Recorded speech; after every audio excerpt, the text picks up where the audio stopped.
Deputy chairman sir, बहुत ही महत्वपूर्ण और गंभीर विषय पर हम आज डिबेट कर रहे हैं। किसी ने ठीक कहा कल यहाँ, हमने और हमारे पूर्वजों ने इस प्रकार की महामारी आएगी और इतना बड़ा संकट आएगा ये कभी हमने सोचा नहीं था। कोविड-19 संक्रमण की चिंता पूरे विश्व में है, लेकिन जिसके घर में, जिसके परिवार में ये कोविड-19 का हमला हुआ है, उनका प्रेशर क्या होता है ये कल जया जी ने बताया। और ये मैं भी महसूस कर रहा हूँ जया जी कि मेरी माँ जिनकी उम्र 80 साल की है वो भी कोरोना संक्रमित है और 15 दिन से वो अस्पताल में आईसीयू में है। मेरा जो भाई है छोटा, जो विधायक है महाराष्ट्र विधानसभा का, वो भी कोरोना संक्रमित है, वो भी आईसीयू में है। मैं ये इसलिए बताना चाहता हूँ कि कल वहाँ से हमारे साथी वहाँ बैठकर हमारे निंदा कर रहे थे कि आप लोग क्या कर रहे हो, आप कुछ नहीं कर रहे हो।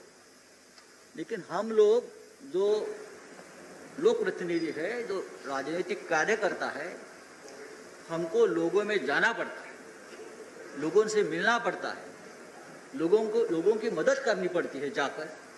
इसी वजह से हमारा भी संक्रमण होता है और हमें भी इस संकट से जूझना पड़ता है। एक बात समझी जानी चाहिए कि ये कोई राजनीति की लड़ाई नहीं है,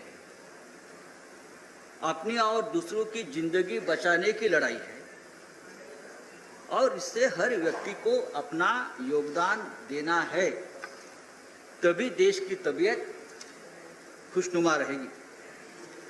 जैसे कि विनय सहस्त्रबुद्धे साहब हमारे मित्र नहीं है, अगर आप उनका भाषण कल सुने तो उनका पूरा भाषण महाराष्ट्र सरकार ने कुछ नहीं किया। महाराष्ट्र सरकार पूरी तरह से फेल है, सिर्फ निंदा की, खिंचाई की। जहां जहां पश्चिम बंगाल, वेस्ट बंगाल, झारखंड, दिल्ली सरकार कुछ नहीं करते हैं, बाकी सब सरकारें ठीक कर रहे हैं, ये ऐसा नहीं है। महाराष्ट्र में 30,000 से भी ज्यादा कोरोना संक्रमित रिकवर हो गए। ये कैसे हो गया फिर? क्या भाभी जी के पापड़ खाकर ये सब ठीक हो गए पूरे देश में? नहीं ना, नहीं। पूरे देश में सभी राज्यों में सभी राज्य सरकारें अपने अपनी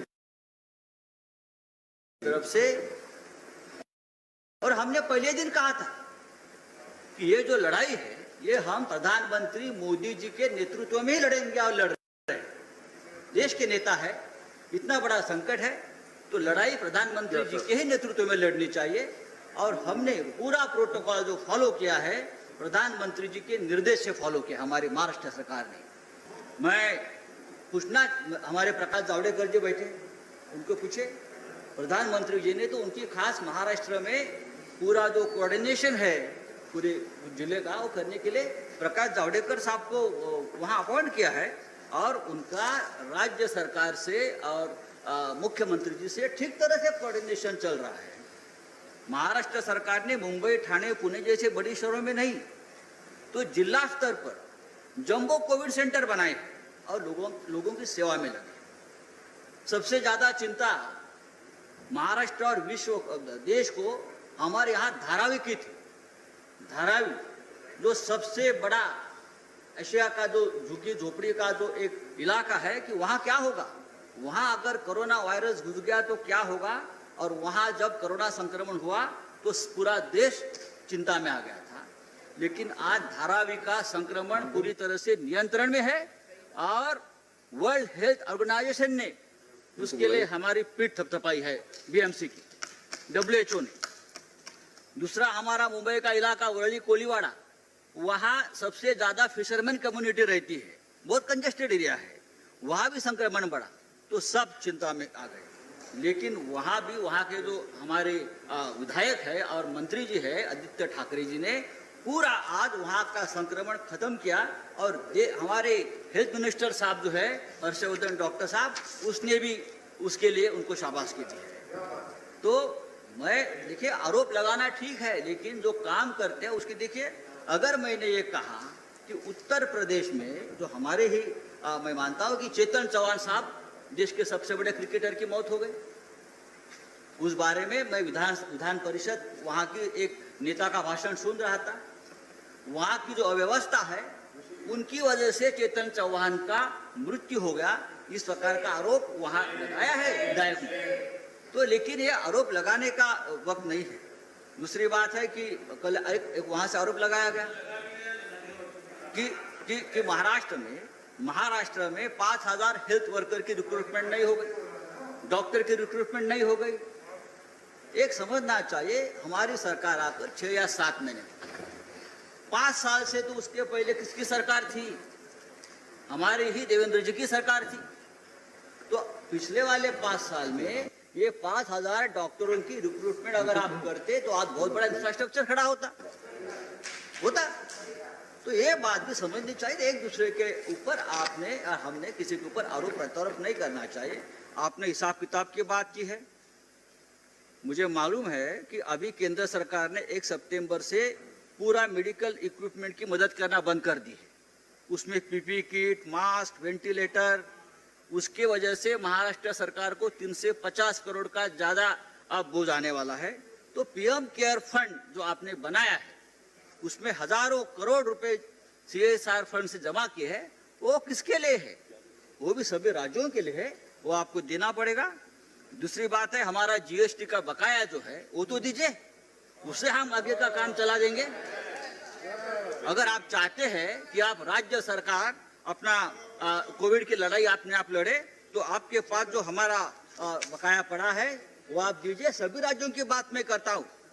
महाराष्ट्र सरकार को मैं बताना चाहता हूँ कि मार्च महीने में जब ये शुरू हुआ कोविड का संकट, तो पूरे राज्य में सिर्फ हमारे महाराष्ट्र में 1 टेस्टिंग लैब थी, लेकिन आज 405 टेस्टिंग लैब पूरे महाराष्ट्र में हमने खड़े किए 5 महीने में। माननीय संजय जी कंक्लूड करिए। सर करता हूँ सर।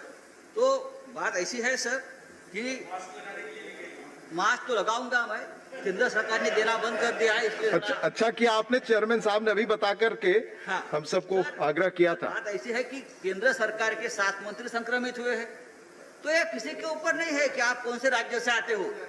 आज मैंने सुना है कि हमारे नितिन गडकरी जी संक्रमित हुए हैं, मैं उनके जल्दी ठीक होने की कामना करता हूँ। दूसरी बात, आज देश में 50 लाख से भी ऊपर ज्यादा संक्रमण का आंकड़ा गया है, ऐसे 1000 से ज्यादा मौतें हो गई है। तो मैं इतना ही कहूंगा कि इस पूरे लड़ाई में पूरा देश, सभी राज्यों को साथ लेकर हमको आगे की लड़ाई लड़नी होगी। हम सिर्फ राजनीति करते बैठे एक दूसरे के खिलाफ, तो ये 50 लाख का आंकड़ा 1 करोड़ तक पहुंच जाएगा।